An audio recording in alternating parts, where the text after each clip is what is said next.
Now I think it's time to consider how this deal could move forward for either club. So, Chloe, I mean, we've heard your reaction to the news, and I think everybody wants Moises Caicedo in Liverpool. But how do you right now see that this could possibly play out? How do Chelsea sign him, and then we'll go through how the Liverpool sign him? So Chelsea, it's actually quite easy. If Chelsea literally just match or raise our bid, then it seems like it goes down to what Caicedo wants, and it seems like he does favour a move to Chelsea. It's out of loyalty and respect because he's agreed a contract with them since maybe May, I think it was. But at the end of the day, lads, literally you've got to look at this of which team is more likely to win trophies, which team am I more likely to succeed at. Instead, it's very much bit of that. Podcast listeners, that was money. That was money, yes. But yeah, it seems very much like Chelsea need to find the funds from somewhere, and we'll get onto that now. I don't know whether I can. Do you want me to go for it now? Adams stuff, yeah. Yes. So Sky Sports have reported in the last hour or so that Tyler Adams, who had passed his medical, he was in London. The paperwork was there to be signed.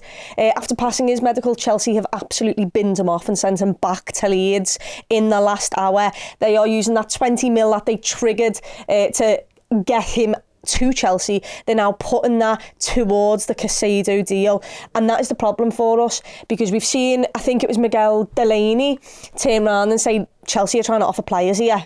They're trying to offer players and a fee, which every Liverpool fan is like, oh, go on then, unless you give them Levi Colwill, who they wanted and you said no to. Who are you giving them that they want?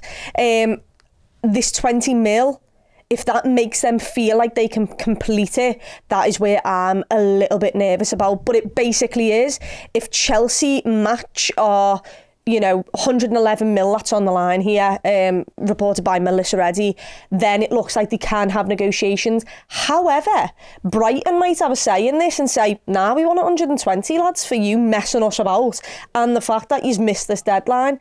But who knows? Basically, Chelsea just need to beat us with a bid. That's the thing that I'm sort of coming back to. I mean, an hour ago before the Tyler Adams stuff, I was thinking Chelsea don't have the money for this deal.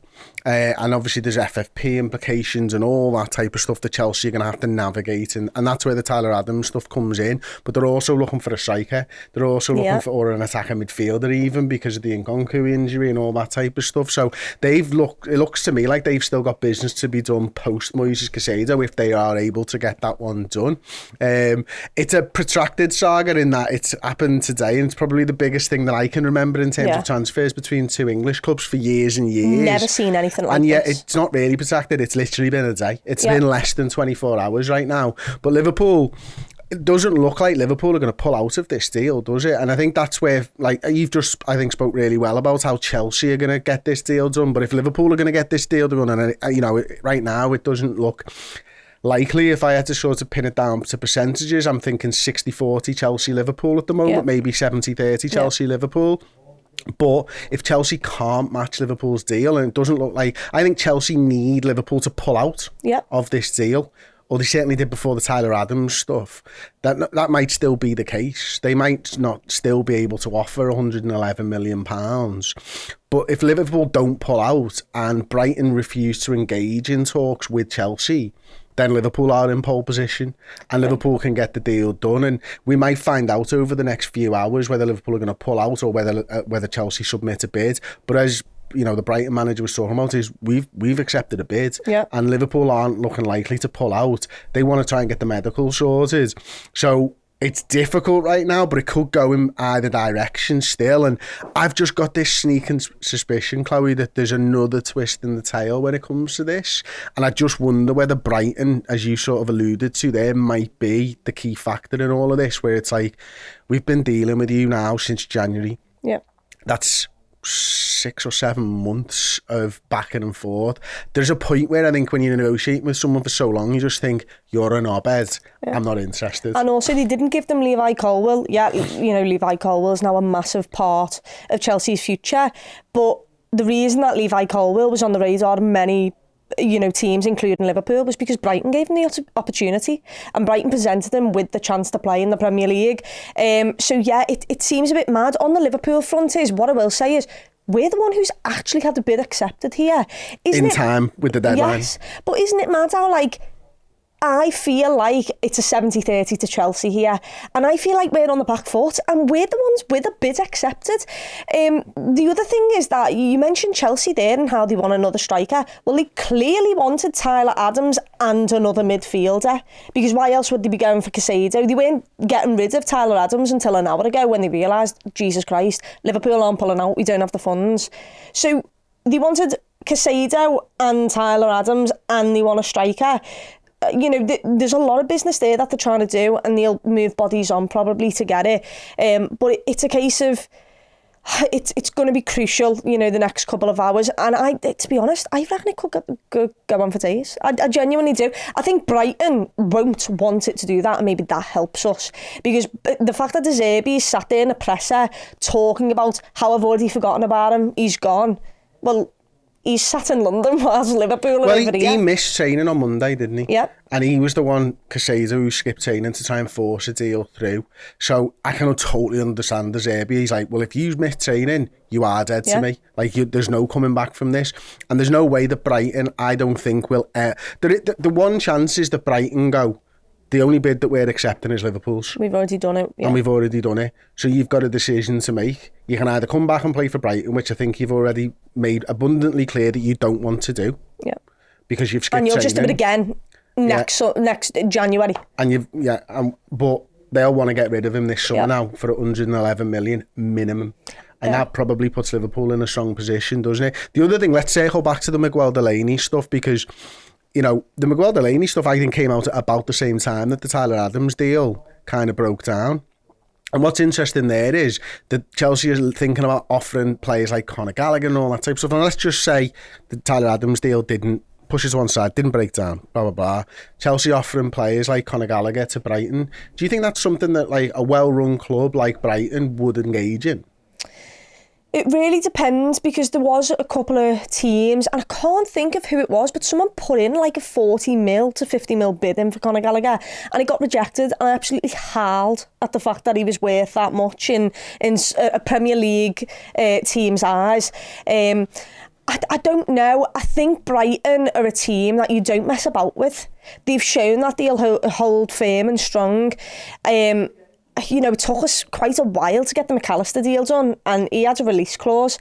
And I'm really hoping that previous partnerships of that McAllister deal, of the fact that they've got James Milner over there, Adam Lallana, and hopefully McAllister that we've got over here, hopefully there's some, you know, good relationships there that Brighton don't want to break. And also, I think I saw someone on Twitter say, wait there, does this not have a knock-on effect on what Brighton's future, you know, sales, you kind of want to relationships? Yeah, absolutely. For me, it'd be, I want to be a man of my word. Yeah, exactly. Do you know what I mean? And in Brighton's case, they want to be a club that they can be taken seriously. When they say something, they're going to go through on it, and that does harm them, and it doesn't sound like something that Brighton would do, does it? They're a well-run club, from the scouting system, which is the reason they're getting an English record for year for Caicedo at the age of 21.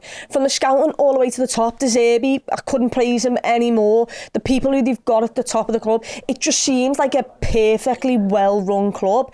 And also it seems like if you're done with us, Sam, you can go. You know, you talk about Graham Potter. As soon as he had his head turned, it was, Sam, we'll just go, we'll identify the next person. Right, De Zerbi, there you go, see you later, lad.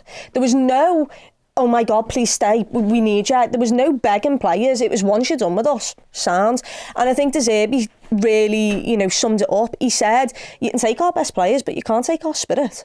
You can't take our spirit in this team, in this club, the way we run. And I'm just praying that Brighton hold firm here, because I'm sick and tired of the big dogs with just a load of money who just spend whatever they can, wherever they can. Don't get one over us for the first time. And look, listen, we've discussed about it could go either way, and I think we're right in that. I think it does feel more like he wants Chelsea. He's kind of come out and said it.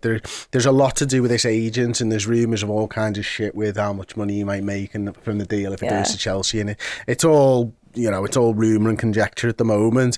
But one of the things that I think is the big talking point now online for everybody, you know, any Liverpool fan or Chelsea fan or fans of other football clubs will be looking and going, do you think Liverpool have been made to look stupid here, Chloe?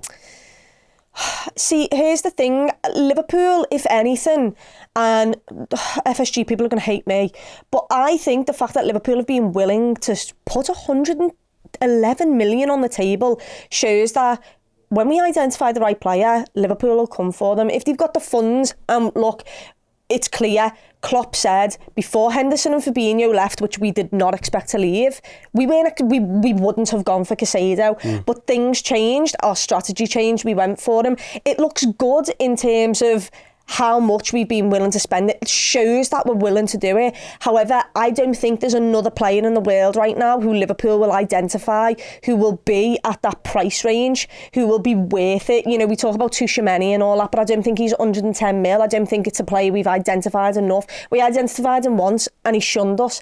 And that's the other thing with Caicedo. If he has shunned us, I'm thinking what Jurgen Klopp's thinking. Because Jurgen Klopp doesn't like to be messed about, taking the piss out of.